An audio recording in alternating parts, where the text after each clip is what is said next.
Hey everybody, welcome to my channel. Today I have this super cute Easter wall decor that I want to share with you.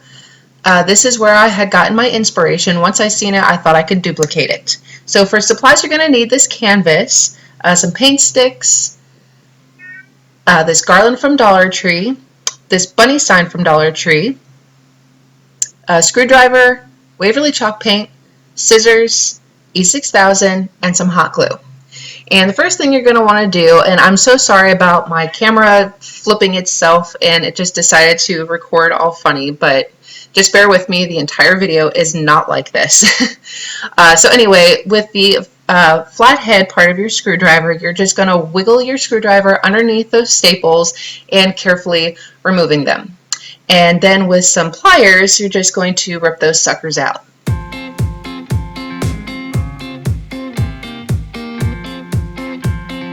Once you have all that taken care of, it's time to remove the canvas. My daughter was decided to gracious me with this canvas she didn't want anymore. And just like the last one, it has like this really nice little edge to it, and I really like these. I think it's like a 16 by 20 inch canvas, but I definitely recommend going to Dollar Tree and seeing if you can pick up yourself some 8 by 10 canvases and just like hot gluing them together. It would be way easier, because otherwise this is just what I had on hand. I had these giant paint sticks that I picked up at the hardware store, and here I'm just trying to measure out where I need to cut these paint sticks, and then I just go in with my E6000 for that long-lasting hold, and then I'm going to go back over it with a hot glue so that it'll adhere immediately. So what you don't see here is that I actually did kind of cut that vertical paint stick just a hair too short, and I ended up having to take a couple of popsicle sticks, glue those together, and wedge it in on the bottom, but you don't see it in the video, but I did have to modify this a little bit. Like I said, if you can get yourself like 4 canvases from the Dollar Tree, I highly recommend it.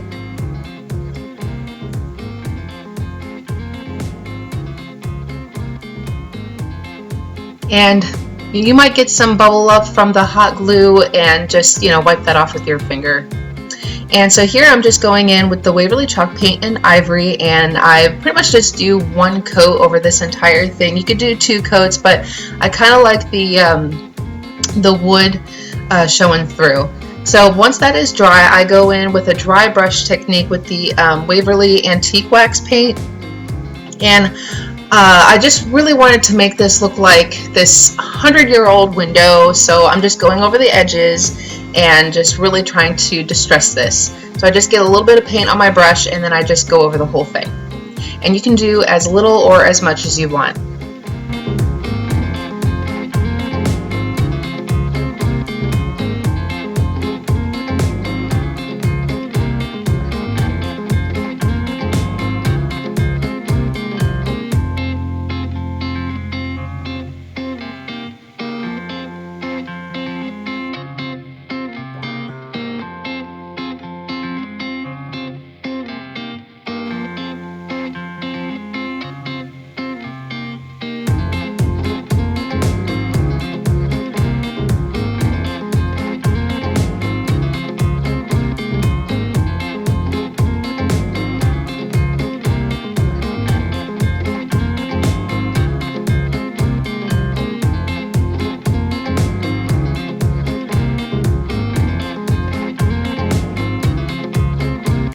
Also, folks, I also would like to add that if you do like this video, I do hope that you hit like, share with your friends, share with your families, subscribe, and ring that little bell so you can get notified anytime that I upload a new video.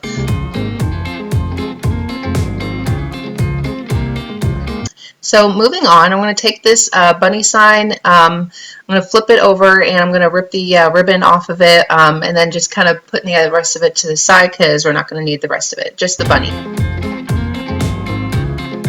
And then I'm going to take my pliers and just rip out the staples that were left behind, and so the little holes needed to be sanded down. So I just grabbed my sanding sponge, also from Dollar Tree, and just kind of sanded that down a little bit and kind of disappeared. So then just dusting it off, and then once you get that done, I started to go in with the antique wax paint in some water because I wanted to have my bunny darker than the window, but then when I put that little spot on there, I had to wipe it off because it's not going to show through as much as I wanted it to. So I ended up having to paint the bunny in the Ivory chalk paint so that I could go back over it with the with my stain and get the effect I was looking for. So just one simple coat of the Ivory paint on this bunny.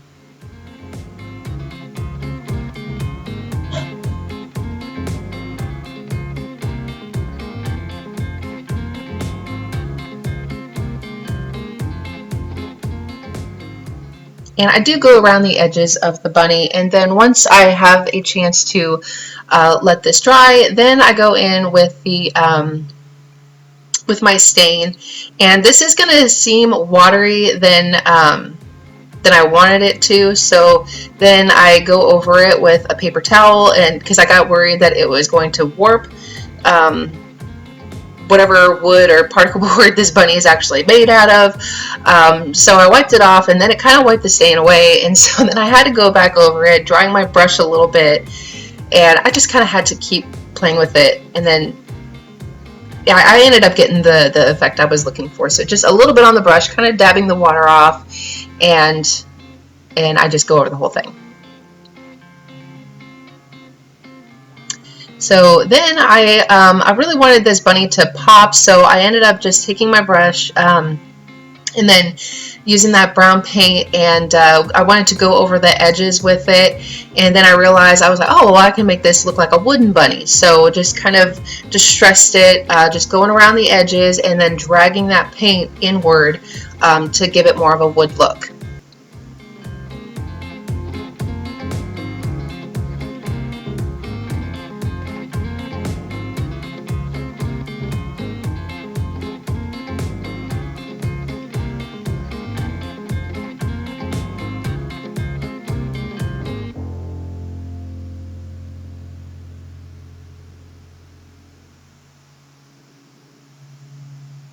And I really do love how this ended up looking, just dragging that brown paint across. But I didn't want this to look too much like the window itself. You can do as much or as little as you want with this. What I don't show in the video was that I also went in with the Waverly chalk paint in Elephant, and also did a little bit more distressing over top of it just to get that bunny to really show. So the next thing I have here is this Garland from Dollar Tree. I ended up grabbing 2 of them, and just kind of position it and kind of shape it into a better circle. Adding this second one, and then this Garland is actually tied around with like those little green like bread ties, or I don't know, whatever you want to call them. And so then I ended up having to undo both pieces of Garland and had to keep them together and tie them and shape it into more of like a wreath form. So really, I mean, it's kind of a pain in the butt, but you really just have to work with it and, you know, just have some patience. And once you have it basically the shape that you want, then I just went back in with those bread ties and I tied it back together. Don't worry too much about like how the leaves are positioned. I go in later on with some hot glue and I force those little babies in place wherever I want them.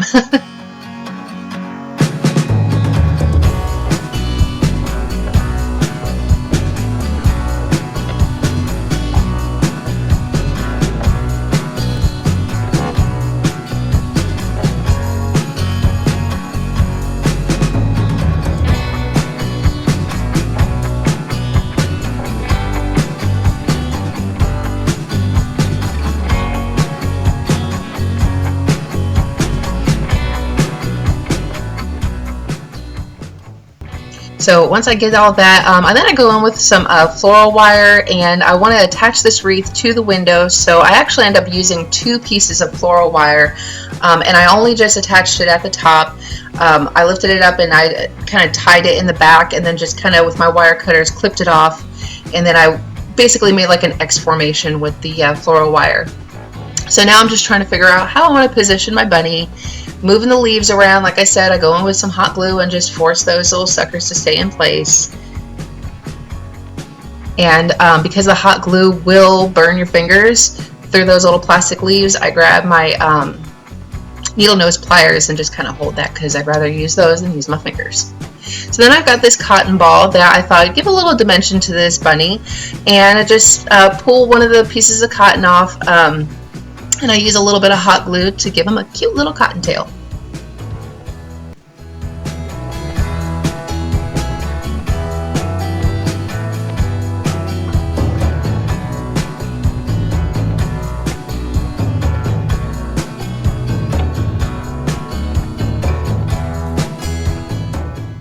Now this is where I'm going to attach the bunny to my wreath in the window. So I basically flipped the whole thing over, got my bunny positioned where I want it, and then all I'm doing is taking some more floral wire and shoving it in between the bunny and the wreath itself, and I'm just basically tying it to the wreath, and then I'm going to take some hot glue and basically hot glue the bunny to the floral wire and wreath, if that makes any sense. And then I basically just do that to the front leg and the back leg.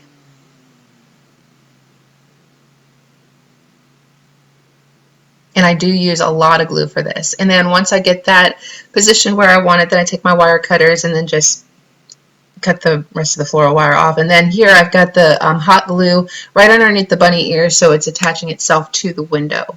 So just hold it for a few seconds, and then there you go.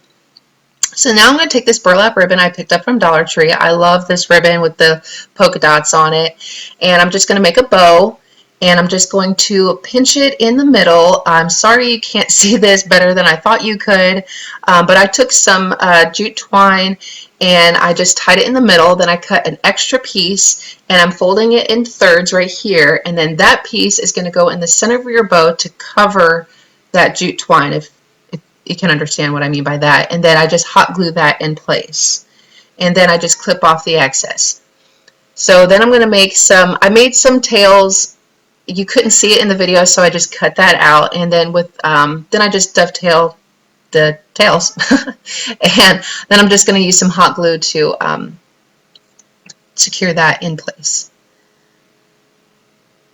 And wired ribbon is really good for making bows, just in case you're wondering, because then you can kind of fluff up the bow, and it just makes life a little easier. So there you have it, and I added flowers and some more cotton balls at the very bottom to cover up my little oops mistake at the bottom with the whole popsicle stick. Remember me telling you about that? Yeah. So now I'm just going to, I want to be able to hang this, so I took some more nautical rope. Can you hear my cat in the back? She's scratching at the door. She's trying to get in here. So I took my nautical rope and some hot glue, and I'm just going to basically make a hanger using my screwdriver to hold that place. And I really don't want this to fall, so I add a lot of hot glue.